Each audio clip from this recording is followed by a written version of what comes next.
이번 시간은 125페이지네요. 물권법 시작하는 거죠. 자, 물권법 일반입니다. 자, 먼저 총설인데요. 먼저 물권법을 의미는요, 물권에 관하여 규율하는 법 체계를 전체로 우리는 물권법이라고 그래요.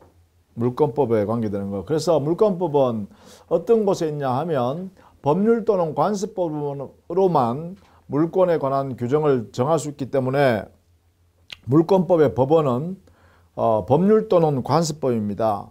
이렇게요. 그게 성문법인 법률. 그러니까 행정부에서 하는 명령들은 여기에 들어갈 수 없어요.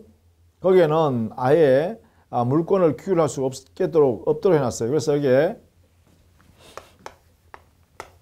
물권에 관련되는 법 규범은, 규율하는 법은 물권법이라 하고, 이 물권법이 존재하는 형식으로는 법원이라고 그러죠. 이렇게 물권법의 법원이라고 그래요. 연원, 근원, 존재 형식, 이것을 우리는 이렇게 법원이라는 말을 씁니다. 이때요, 우리 물권법의 법원은요, 그래서요, 법률 또는 관습법 외에는 물권을 정할 수 없었기 때문에 이렇게 법률 또는 관습법이 법원이 된다, 이렇게 되겠죠. 이때 법률이라는 것은요, 형식적 의미의 법률이에요. 그래서 형식적 의미의 법률이기 때문에 이것은요, 국회에서 제정하는 법이죠. 국회에서 만드는 법만을 말한다, 이렇게 돼요. 따라서 행정명령들은 여기 들어갈 수 없어요. 행정명령, 뭐 대통령령이라든지 또 대법원 규칙도 여기에 적용될 수 없어요. 여기에는 물권을 규율할 수 있는 그러한 법을 만들 수 없다는 것이죠. 이렇게. 자, 반드시 국회에서 제정하는 법에서만 만든다는 것이고, 관습법은 사실은 관행, 즉 관습이 보통 일반인의 법적 확신이 있으면 그때 관습법이 된다는 거예요. 확신이 있으면. 이런 요건을 갖췄을 때 관습법이 되는데, 이러한 영역에서만 물권이 존재할 수 있다, 뭐 이런 이야기죠. 이러한 물권법의 특질은요, 물건을 지배하는 내용이 물권이기 때문에요, 물건을 지배하는 것은 그 나라와 그 민족과 그 지역 특성에 맞추어서 물건을 지배합니다. 그러다 보니까 그 물건에 관한 내용들은, 당연히 여기에 있는 내용들은요, 특징이요, 고유한 성격을 가져요. 그래서 고유법성을 갖고 되고, 그리고 이 물권법은 법률 또는 관습법에서만 이렇게 딱 정하는 것이지, 임의로, 즉 약정에서 물권을 정할 수가 없다, 이 말이죠. 그래서 대부분의 경우가 강행 규정의 성격을 갖습니다. 대부분의 경우가 이런 성격을 갖는다. 이 가장 큰 특징이죠. 물권법의 규정은 고유적 성격을 갖는 고유법성을 갖고 있고, 그리고 당사자가 임의적으로 마음대로 할 수 있는 영역이 못 된다라는 의미에서 강행법적 성격을 갖는다, 이렇게 되겠죠. 그 다음 126페이지 가면 로마법적 요소와 게르만법적 요소의 결합, 즉 교착이라고 하는데, 우리 민법의 특성입니다. 우리 민법의 특성은 로마법적 요소와 게르만법적 요소가 이게 결합되어 있다, 이런 이야기인데, 의미는 무슨 말이냐면 로마법적 요소는 권리적 중심입니다. 권리 중심. 권리 중심의 그러한 각종 제도들의 의미를 로마법적 근거라 하고, 게르만법적 근거라는 것은 제도 중심입니다. 제도 중심. 법제도가요, 제도적 중심으로 만들어 놓은 거죠.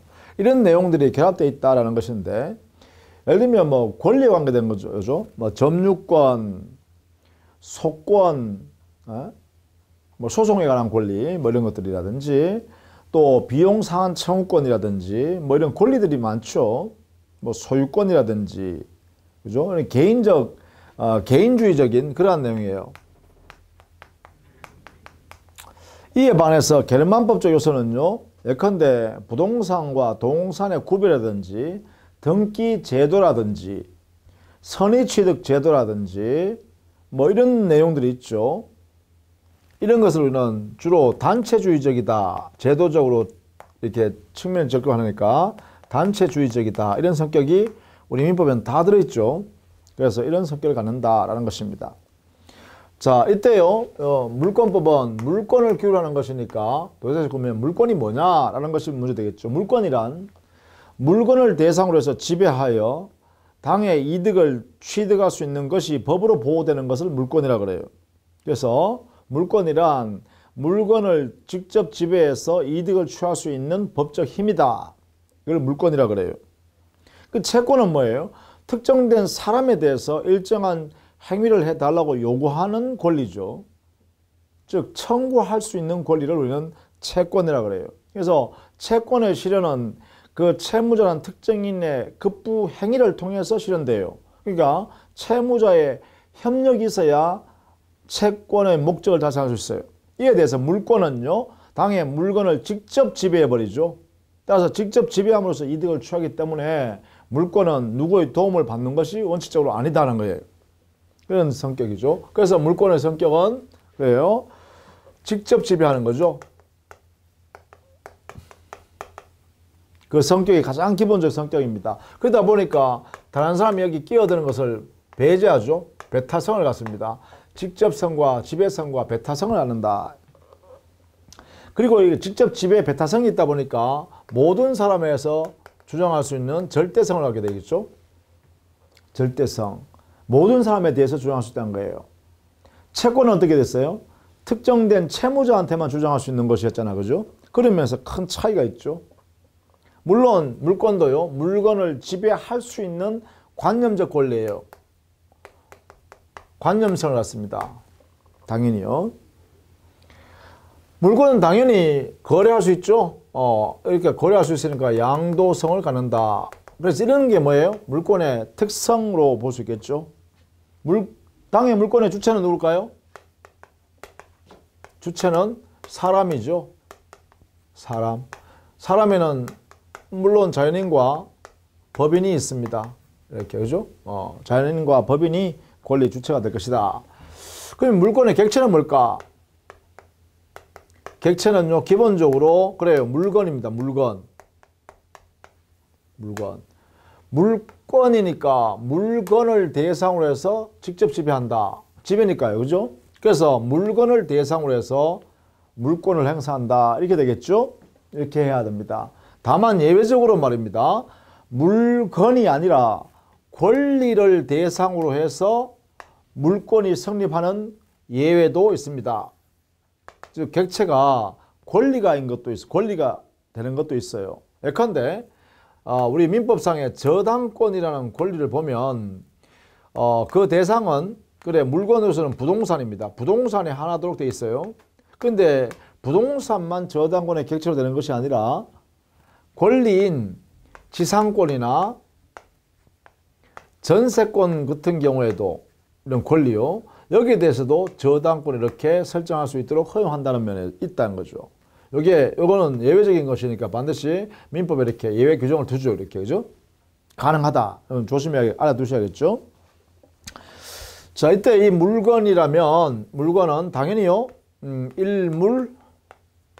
일권주의에 적용을 받습니다. 이게 원칙이기 때문에. 하나의 물건이어야 된다라는 것이죠. 하나의 물건은 뭐냐? 현존하고, 하나의 물건, 의미가 뭐냐? 현존하고, 특정된 독립한 물건이어야 됩니다. 독립한 것일 것. 이걸 의미합니다. 이렇게. 그래서 독립한 것이어야 되기 때문에 하나의 물건에 하나의 권리가 이렇게 인정된다. 이런 거죠. 이때 뭐 일권이라는 것은 물권을 생각하시면 되겠죠. 이렇게요. 이게 원칙입니다. 이게 원칙이에요. 일물일권주의가 원칙이다. 이렇게요. 다만 여기에 예외 있긴 하죠. 예외가 있긴 해요. 예외. 즉 물건, 한 개의 물건 일부에 대해서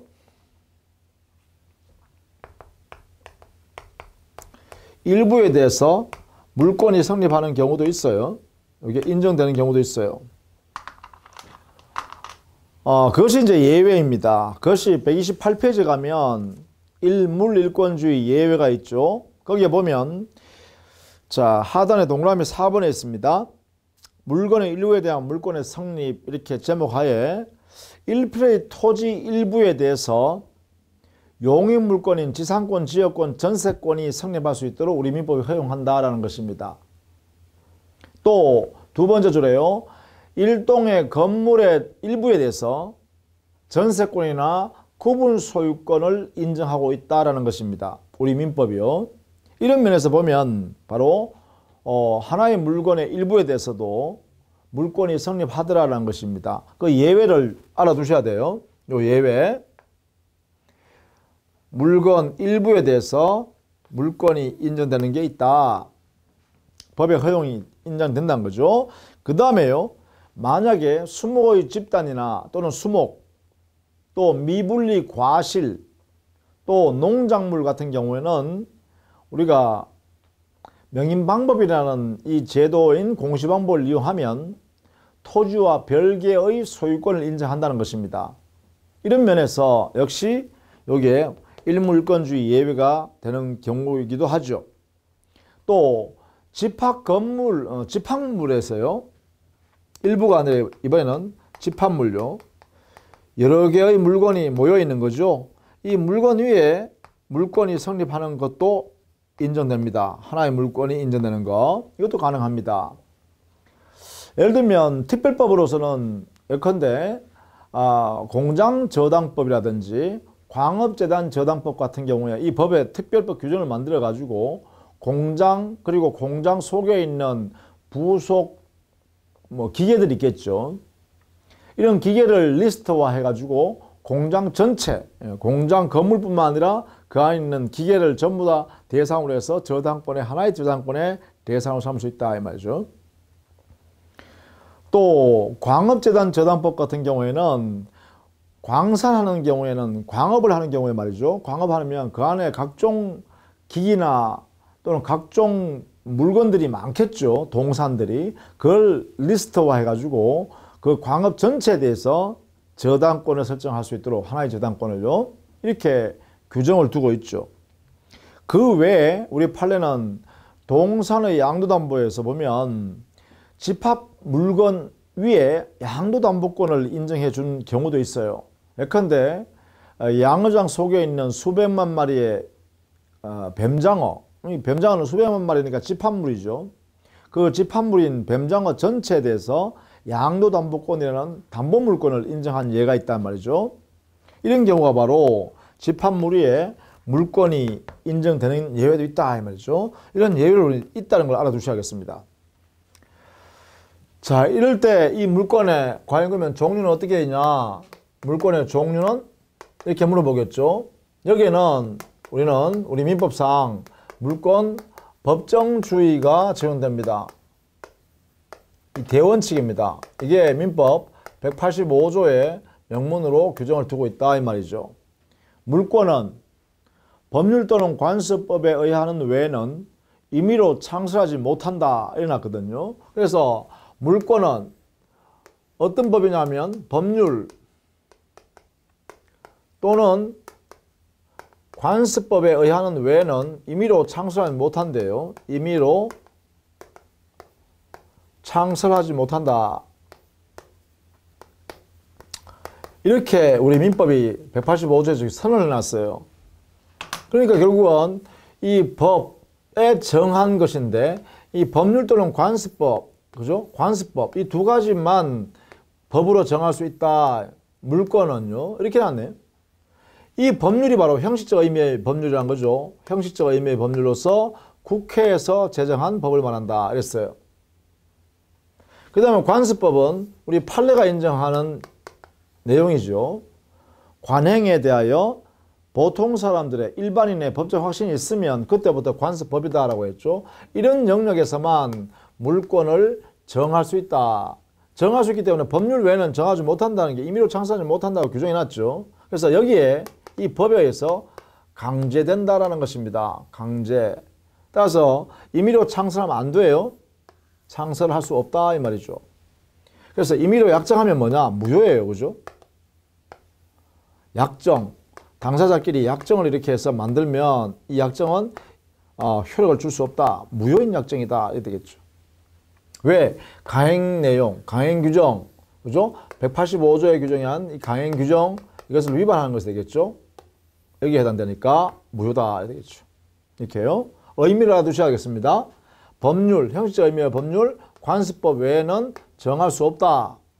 이때 정할 수 없다는 내용이 뭘까? 즉, 법률이나 관습법에 정하는 것이 뭘까? 정하는 것. 이렇게 정해볼까요? 어떤 내용을 정하느냐? 라고 물으면 우리는 이렇게 해야죠. 물권의 종류를 강제하고, 어디에서? 법률이나 관습법에서 강제하고, 또 물권의 그 종류의 내용, 이제, 그죠? 자, 종류를 정했으니까 내용도 법률 또는 관습법에서 정한다. 이런 뜻이다. 이렇게 해석해야죠. 그래서 종류가 강제되고 내용이 강제된다. 이렇게 해야 됩니다. 이렇게요. 이게 물권 법정주의 의미예요. 그래서 이러한 물권 법정주의의 이 원칙에 위배된 약정은 강행법규 위반이기 때문에 인정할 수 없다라는 것이고, 이렇게 물권 법정주의를 185조에 선언했기 때문에 대부분의 물권법 규정은 물권법 규정 자체는 대부분이 강행법규다. 이렇게 하겠죠.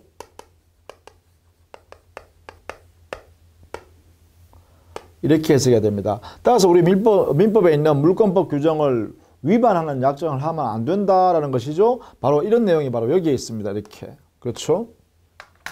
이렇게. 자, 이게 물권 법정주의예요. 물권 법정주의. 여기에서 물권의 종류를 정했는데, 그러면 구체적으로 물권의 종류는 어떤 게 있는가? 130페이지 보시면 되겠네요. 거기에 보시면 민법상의 물권에 분류해 가지고요. 우리 민법에는 점유권, 소유권, 지상권, 지역권, 전세권, 유치권, 질권, 저당권, 이렇게 해서 8개의 물권이 있어요. 8개의 물권. 이 8개 물권을 조금 더 이제 그 성격과 그 특성을 가지고 나누어 보면 이렇게 나누어질 수 있다라는 것입니다. 첫 번째, 점유권과 소유권으로 이렇게 분류할 수 있는데, 이 점유권과 소유권의 차이점은 뭐냐? 이거는 사실상의 물권이다. 그냥 사실 형태를 갖추고 있으면 인정되는 물권이다. 근데 이거는 뭐냐? 이것은 본권에 해당된다. 본권이 뭐냐? 이 점유, 물건을 사실상 지배하고 있는 이 점유를 정당화시켜주는 권한이 된다. 그죠? 점유를 할 수 있는 권한의 성격을 갖는 권리를 우리는 본권이라 그래요. 그 본권 중에 제일 중요한 게 뭐냐? 바로 소유권이다 이 말이에요. 본권 중에 본권이다 이 말이지. 이 본권이 소유권에서 삐져나오는 것이 바로 지상권, 지역권, 전세권이라는 거예요. 이렇게요. 이 지상권, 지역권, 전세권은 이 소유권의 사용 수익을 할 수 있는 권능이 이렇게 삐져서 나와서 물권이 만들어졌는데, 이것은 뭐냐? 당의 목적물을 사용하고 수익하는 내용으로서의 물권이다라는 것이에요. 이런 성질을 갖는 거죠. 그래서 지상권, 지역권, 전세권은 소유권인 본권에서 나왔으니까 역시 이것들도 본권이 되겠죠. 이렇게. 이러한 본권이 용익물권의 내용으로서 존재한다라는 것이고, 그 다음에 이 소유권에서 말이죠. 이 본권에서 당의 소유권은 처분할 수 있는 권능이 있습니다. 처분하면 가치를 교환할 수 있죠. 물건에 넘기고 처분함으로써 대금을 받는다. 대금을 받으면 또 다른 물건을 또 살 수 있죠. 그래서 이 물건을 교환할 수 있죠. 이러한 내용의 가치가 소유권 안에 기능하게 있어요. 그러니까 이것을 다른 사람한테 돈을 빌려 쓰고 그 물건이 가지고 있는 교환 가치를 소유권을 통해서 다른 사람한테, 내한테 돈 빌려준 채권자한테 미리 맡겨두고 돈을 빌려 쓸 수 있죠. 이렇게 하면서 이루어진 제도를 뭐라 하냐? 담보물권이라고 합니다. 담보물권. 이러한 담보물권의 성질을 갖고 있는 권능이 뭐냐? 바로 유치권, 질권, 저당권 이 세 가지가 담보물권성을 띠게 됩니다. 그러면 여기 이것도 역시 본권에서 나왔기 때문에 즉 소유권은 본권에서 유치권, 질권, 저당권 나왔으니까 이것도 역시 똑같이 본권입니다. 본권. 당에 점유할 수 있는 권한으로서의 성질이 된다는 것이죠. 다만 저당권은 점유를 하지는 않습니다. 저당권은 저당 목적물인 대상 목적물을 점유하지는 않습니다. 그렇죠? 자, 이런 내용이 있다. 이렇게. 그래서 크게 나누면 보세요. 본권에는 그 대표가 소유권, 그 다음에 그 외에 지상권, 지역권, 전세권, 유치권, 질권, 저당권이라는 본권이 있는데 그 본권의 성질은 위에 있는 지상권, 지역권, 전세권의 성질이 용익물권의 성질이 있고 즉 당의 대상물을 사용 수익하는 물권이고 유치권, 질권, 저당권은 그 자체를 물건을 사용 수익하려고 하는 것이 아니라 그 물건이 가지고 있는 교환가치 즉 금전으로 바꿀 수 있는 그러한 가치를 먼저 가지고 있다가 채무자가 변제하지 않으면 그 물건이 가지고 있는 가치로부터 자기가 교환해서 자기의 채권을 회수한다. 그래서 이걸 우리는 담보물권성이다 이렇게 하는 거예요. 이러한 내용은 뭐냐? 여기에 있는 이 지상권, 지역권, 전세권, 유치질권, 저당권 같은 용익물권과 담보물권은 결국은 소유권에서 삐져서 나와서 이만큼의 물권을 취득해버리면 이 소유권은 그만큼 제한받게 되겠죠. 그래서 이 6개의 물권, 지상권, 지역권, 전세권, 유치질권, 저당권은 바로 여기에 있는 소유권을 제한하는 성격을 갖는다 해서 제한물권 이렇게 표현하죠. 이렇게 해서 본권 7개 사이의 서로 관계는 소유권이 가장 기본적인 본권인데 이 소유권을 제한하는 형태로 바로 이 6가지 물권이 존재하게 돼요. 본권으로서 이렇게. 그것을 이제 이렇게 그림으로 그려놓은 것이 바로 30페이지에 있는 거다. 그죠? 여러분 이걸 한번 보시면서 그 밑에 물권의 객체가 부동산인 경우, 동산인 경우 각각 이렇게 설명을 하고 있네요. 여러분 한번 살펴봐 두시면 되겠죠? 자, 그 다음에 다른 물권, 법률에 의한 물권도 있고요. 그 다음 관세법상의 물권. 이 관세법상의 물권은 알아두셔야겠습니다. 이거는 민법상의 물권이죠. 그럼 민법상의 물권은 크게 나누면 이렇게 되네요. 점유권, 소유권, 그리고 6개의 제한물권에서 8개예요. 이게 민법상의 물권이에요. 그러면 관세법상에 인정되는 물권은 뭘까? 이것은요, 판례에서 확인해야겠다. 판례가 기본적으로 관세법이 무엇인가를 정해놨으니까, 그죠? 그래서 여기에 있는 예는 여러분이 숙지를 해야 됩니다. 예를 들면, 첫 번째, 분묘기지권 같은 것. 이 분묘기지권도요, 어떤 성격의 물권이냐 하면 이 지상권과 유사한 물권이다 이렇게 우리 법원이 판단했어요.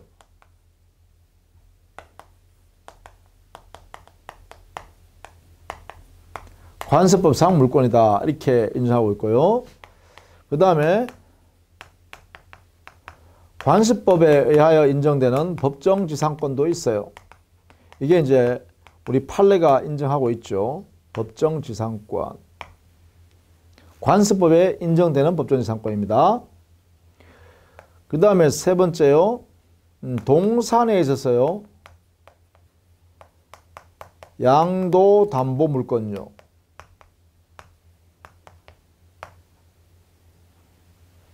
동산에 관한 양도담보물권입니다. 그죠?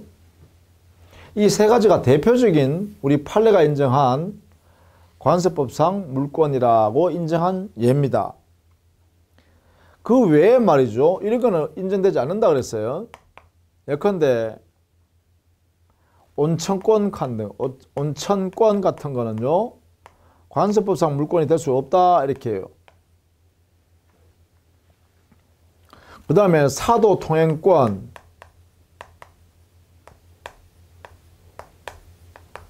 이것도 관세법상 물권을 인정할 수 없다 이렇게 해요.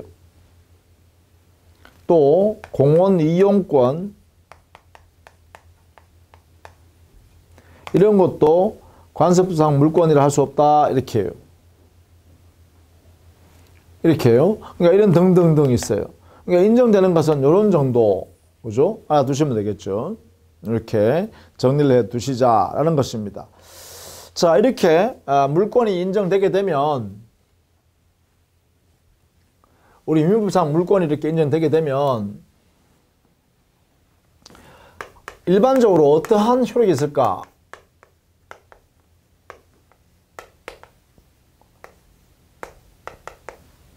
물권의 일반적 효력이요. 물권이라면, 그러니까 개별적 물권의 효력은 우리 민법에 개별적 규정으로 두었기 때문에 거기에 따라서 하면 됩니다. 그런데 물권의 일반적 효력은, 즉 보통 물권, 모든 물권이 공통적으로 가지고 있는 효력입니다. 이거는 일반적 효력 이렇게 표현하죠. 자, 여기는 원칙적으로 물권은 채권을 우선하는 효력이 있습니다. 우선적 효력이요. 우선효. 이게 있습니다. 이것은 채권을 우선한다 이 말이겠죠. 원칙적으로, 그죠? 채권보다는 원칙을 우선한다는 것입니다. 대원칙이죠. 그러면 우선효 중에서 말이죠. 물권 상호간이 어떻게 될까라는 문제 되죠. 물권과 물권 사이의 우선적 효력은 어떻게 될까? 이게 문제됩니다. 즉 어떤 물권자하고 어떤 물권자, 갑이라는 사람과 을이라는 사람이 있는데 이 물권과 이 물권이 서로 충돌할 때 과연 어떤 것이 우선할까? 왜? 물권이 우선한다 했으니까. 그러면 기준을 정해야겠죠. 여기에 기준 정하는 방법은, 자, 여기에 소유권이라는 물권하고 제한물권이라는 물권이 이렇게 충돌할 때는 제한물권이 우선하는 걸로 하자 이렇게 했어요. 제한물권 우선 원칙 이렇게 하겠죠. 그럼 두 번째, 제한물권과 제한물권이 이렇게 충돌될 때는 어떻게 할 거냐? 이때는요, 우리 민법은 먼저 성립한 제한물권이 우선한다 이렇게 정하자는 거죠. 먼저 성립한 것 이렇게요. 자, 이렇게 정리를 했습니다. 이런 기준을 가지고 순서를 가지고 물권의 효력을 정한다. 그러면 이제 질문이 생기겠죠. 그러면 채권 사이의 권리 사이는 어떨까? 이것도 한번 살펴볼 수 있겠다. 그죠? 채권과 채권 사이는 그러면 어떨까? 이렇게요. 여기는 원칙적으로요. 채권에서는요. 어떤 채권이 먼저 성립했느냐를 묻지 않고요. 평등이 원칙입니다. 평등 원칙. 그러다 보니까 채권자에게, 어떤 채권자에게 채무자가 먼저 변제행위를 하게 되면, 이행행위를 하게 되면 그 이행행위는 유효한 행위가 되어버리죠. 그래서 먼저 이행되어지면 그 내용대로 효력이 발생한다라는 의미에서 선행주의가 인정됩니다. 먼저 이행하면 그 내용이 그대로 유효하다 이런 주의가 인정되게 되죠. 그러니까 평등, 채권 평등의 원칙이 적용되기 때문에 그렇습니다. 채권 평등의 원칙 이렇게요. 그래서 채권 사이에서는 우선적 효력이 없다 그죠. 채권 상호간에는 그죠. 원칙적으로. 자, 이런 원칙이 있는데 만약에 여기서요. 이 물권보다가 채권이 우선하는 이런 경우는 어떻게 될까? 이렇게요. 물권보다가 채권이 우선하는 경우, 이런 경우에는 반드시 이 채권을 보호하기 위해서 규정에 의해서 보호하는 규정을 둬야 합니다. 보호하는 규정을 별도로 예외 규정을 둬야 된다 이 말이죠. 예외 규정 이렇게 예외 규정을 두면 그 예외 규정에 의해서 보호된다 이렇게 해석하면 되겠죠. 그죠? 채권이 물권보다 우선하거나 채권이 물권에 대해서 대항할 수 있는 힘이 생기려 그러면 별도의 보호 규정을 둠으로써 그 규정에 따라서 보호된다 이래 되겠죠. 뭐 이런 것은 예외 규정이라 이렇게 표현하겠죠. 예외 규정, 예외 규정. 이것은 보통 이런 게 있습니다.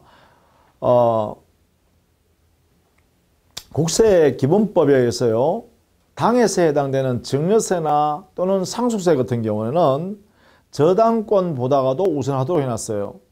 그러니까 국세 채권 중에 당해세인 증여세 부과한 경우 또 상속세가 부과된 경우는 그 당해 물건에 저당권이 설정되어 있더라도 저당권자보다도 우선 변제, 국가가 먼저 가져간다는 거죠.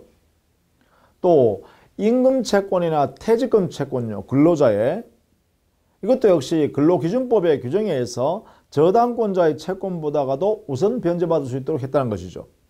그런 것들은 이게 법 규정이 이렇게 있다라는 것이죠. 예외 규정, 그죠? 자, 이렇게 정리해 두시면 되겠죠. 이게 이제 물권의 우선적 효력입니다.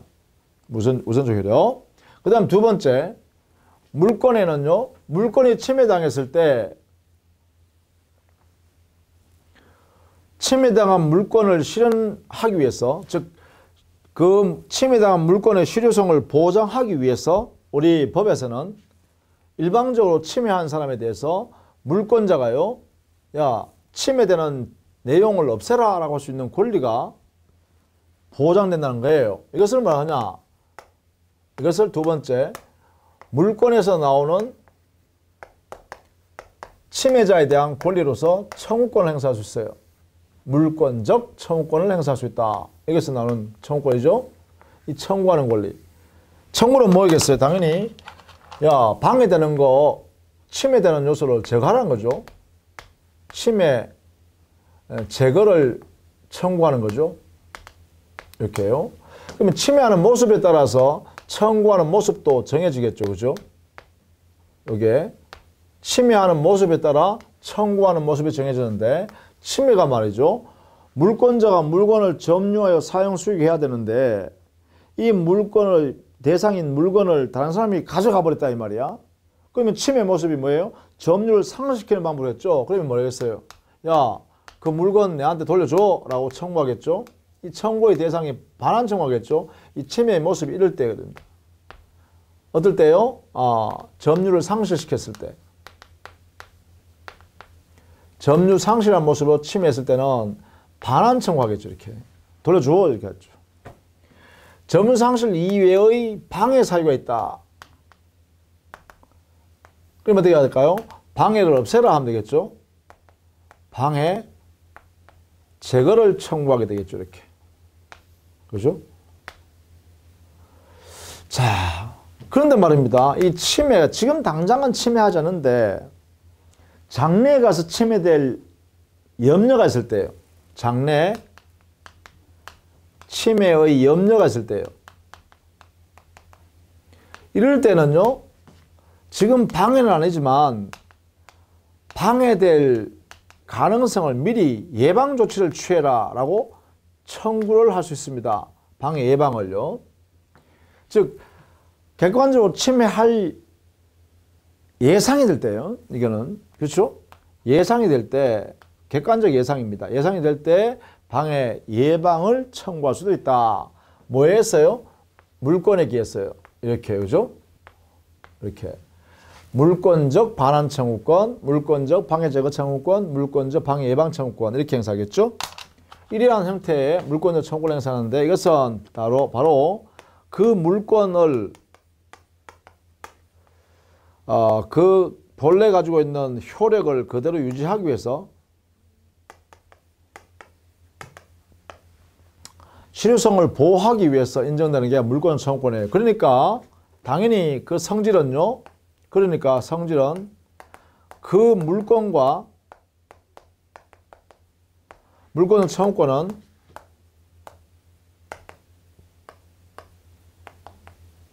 운명을 같이 해야겠죠. 그렇죠? 여기에 있는 이 물권하고 그 물권에서 나오는 이 청구권 두 개 사이는 운명을 같이 하는 관계다 이 말이에요. 떨어질래야 떨어질 수 없다. 이 말은 뭐예요? 분리할 수 없다. 분리되지 않는다 이 말이죠. 운명을 같이 한다. 자, 이것을 꼭 알아주셔야 돼요. 절대로 나눌 수 없다는 거예요. 나눠줄 수 없다. 내가 물권 가지고 있고 너는 물권 청구를 행사해라. 또 이렇게 되겠죠. 내가 너한테 물권 넘겨주고 물권 청구권 내가 가지고 있을게. 이건 안 된다는 거죠. 물권과 물권 청구권은 항상 같이 움직여야 된다. 그래서 이 물권이 양도되면 이것도 같이 양도된다. 이렇게 해야죠. 이렇게 항상 이렇게 같이 움직인다라는 것입니다. 분리할 수 없다. 이 가장 중요하고, 물론 물권 청구권은요, 물권에서 나오는 효력이니까, 그 물권에서 나오는 효력이니까 당연히요, 채권에서 나온 채권적 청구권보다는 힘이 세겠죠. 우선한 힘이 있다, 그죠? 이렇게 이 두 가지 성격은 여러분이 알아두셔야겠어요. 이렇게. 자, 그러면 131페이지의 하단에 양갈로 2번 민법의 규정을 어떻게 만들어 놨을까?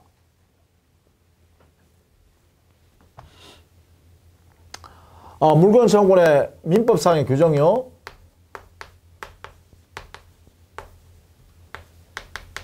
규정은 이렇게 놨어요. 점유권에 침해당했을 때 반환, 제거, 예방 청구를 행사할 수 있도록 각각 규정했어요. 반환 청구, 방해 제거 청구, 방해 예방 청구. 이게 세 가지를 이렇게 규정을 뒀어요. 점유권 침해당했을 때, 또 소유권을 침해당했을 때 반환, 제거, 예방 청구를 각각 두고 있어요. 이렇게 반환 청구, 방해 제거 청구, 방해 예방 청구 이렇게 해요. 이렇게 규정해 놓고, 그러면 소유권에서 나온 제한물권이 있죠. 지상권, 지역권, 전세권, 유치권, 질권, 저당권 이렇게 있어요.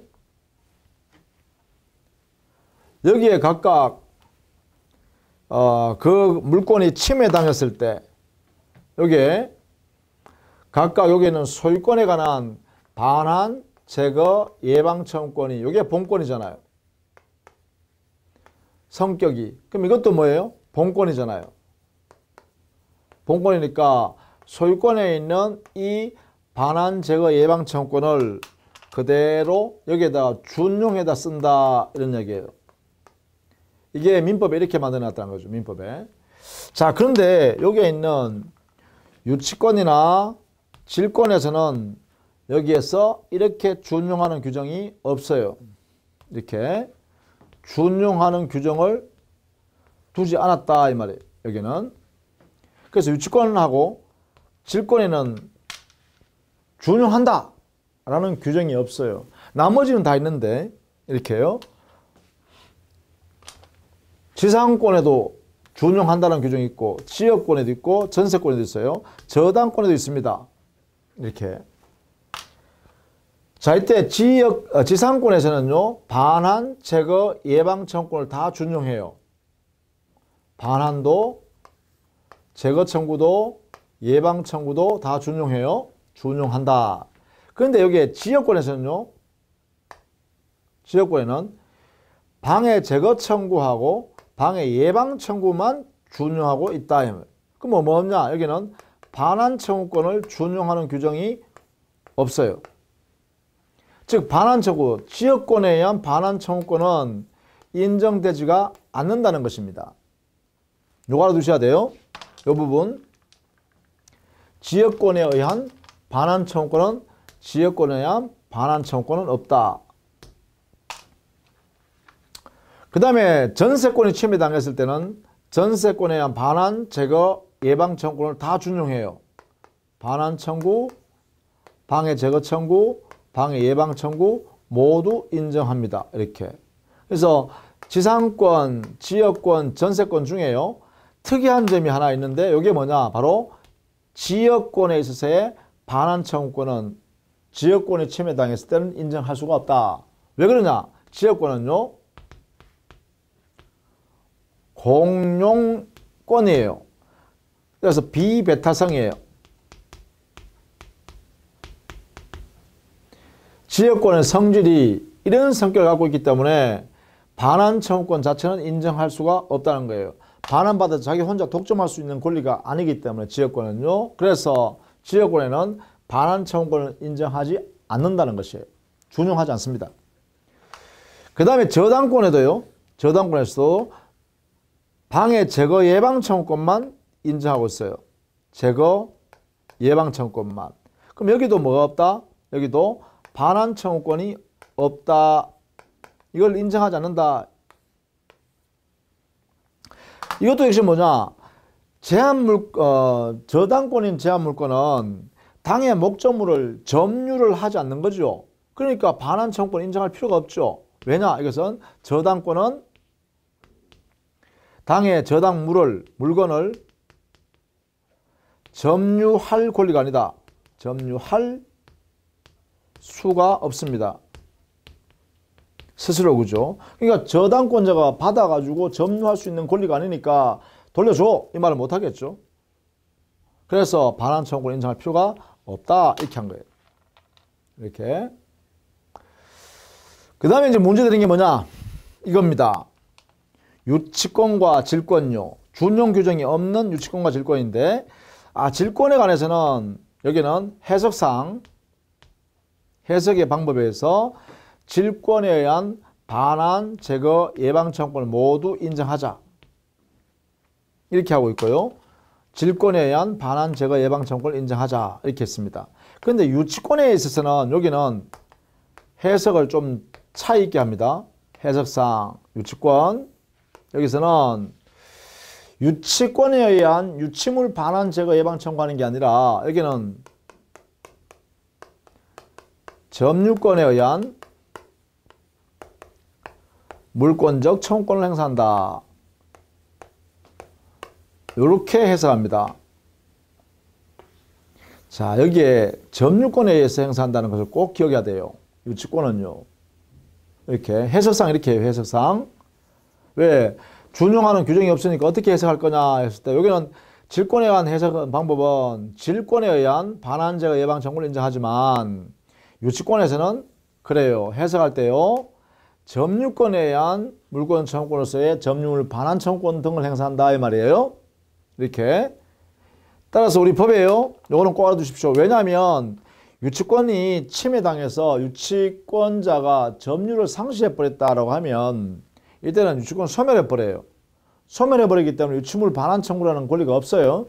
그래서 여기에 꼭 하나 기억해 둘 게 뭐냐면 이런 용어는 쓸 수가 없습니다. 유치권에 의한 유치물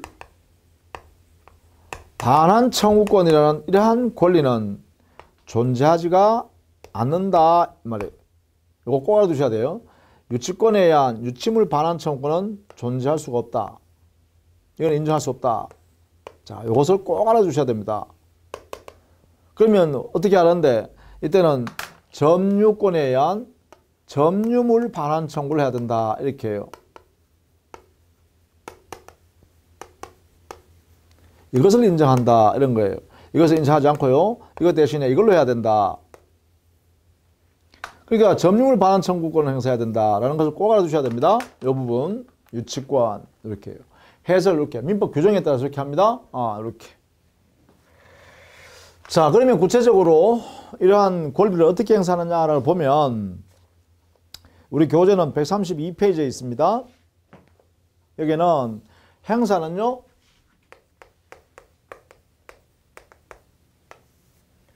현재의 물권자가 침해당하고 있는 물권자죠. 물권자가 상대방에 대해서, 상대방은 현재 침해하는 자겠죠. 현재 침해하고 있는 사람 또는 현재 침해 염려가 있는 사람이겠죠. 이 사람에 대해서 이때 이 상대방은요. 현재 침해하고 있기만 하면 되는 것이지 이 침해하고 있는 사람이 고의나 과실이 있어야 하느냐 있느냐 없느냐 불문합니다. 고의 과실 있어도 없어도 무방하다 이 말이죠. 이러한 경우에 이 상대방한테 행사하는데 이때 비용 부담을 해야 되는데 반환을 하거나 제거하거나 예방 조치하는 데 들어가는 비용 부담은 이 상대방이 부담합니다. 이 상대방의 침해자가 고의 과실 불문하고 상대방이 부담한다 이 말이죠. 상대방 부담이다. 이렇게 해서 하는 건 뭐냐? 바로 여기에 있는 반환 청구, 방해 제거 청구, 방해 예방 청구의 청구란 것은 상대방의 행위를 적극적으로 청구하는 내용이다라고 하는 견해입니다. 이 견해가 통설 판례예요. 행위 청구권설, 상대방의 적극적 행위 청구권이 바로 물권 청구권의 내용이다라고 하는 경우이기 때문에 이러한 견해에 의하면 당연히 상대방이 부담해야 된다 이렇게 해서 하는 거죠. 그 다음에 이 물권 청구권은 다른 청구권과 경합을 인정합니다. 다른 청구권과 경합을 인정하니까 다른 청구권을 행사하든 아니면 이 물권 청구권을 행사하든 그 목적을 각각 행사해서 실현할 수 있다. 뭐 이런 내용이죠. 이것을 여러분이 정리를 해 두시면 되겠다라는 것입니다. 자, 이렇게 해서요. 물권 청구권을 전체적으로 쭉 살펴봤습니다.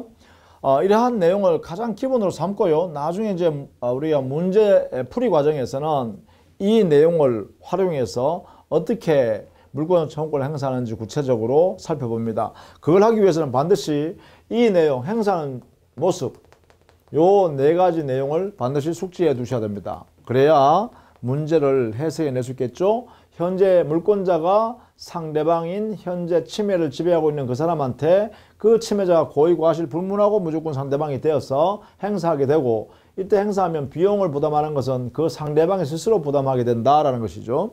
자, 이런 내용을 반드시 꼭 알고 계셔야겠다라는 것입니다. 자, 다음 시간에는요, 물권 변동에 대한 내용으로 정리하도록 하겠습니다. 수고했습니다.